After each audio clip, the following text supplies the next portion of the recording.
In 1973, the U.S. Supreme Court legalized abortion nationwide. The decision is called Roe versus Wade, and those who defend it are known as RoeBots. This is how they think.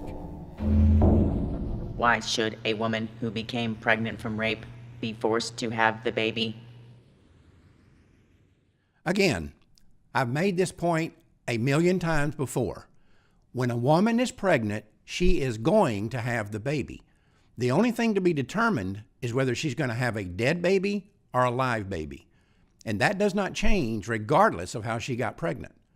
I will also point out that when a woman becomes pregnant through rape, the baby is not only the child of the perpetrator, it is also the woman's child. In fact, her biological connection to the baby is the same as it would have been had she been impregnated through a loving and consensual relationship with her husband. And for a woman who's been the victim of violence and brutality to then inflict violence and brutality upon her own child will never address the physical and psychological damage that was done to her.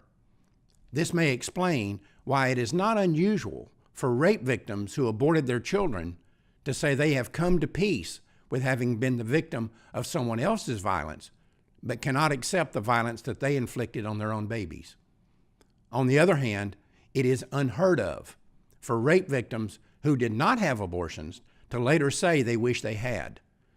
The attitude these women often express is that the baby is the one good thing that came out of this situation. Finally, it is preposterous to suggest that babies conceived in rape are less human or less valuable than other children. Remember this, studies show that between 3 and 5% of all the children born in America are conceived in rape. Most experts agree that this number is probably low because rapes are so underreported. But even if we accept the number at face value, it means that if you see a school photo of 100 children, at least 3 of them were conceived in rape.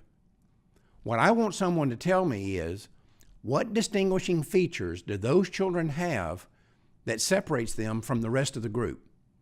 And once they are identified, would it be acceptable to have them euthanized? Or let's say a drunk driver is convicted of running over and killing one of those 3 children. Should we give him a lesser sentence or maybe no sentence at all? Well, that is exactly what we are doing when we say that rape justifies abortion. The bottom line is this.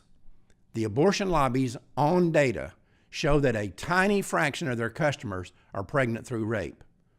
But these people also know that the despicable act committed against those women can be exploited for political and financial gain. And so that's what they do.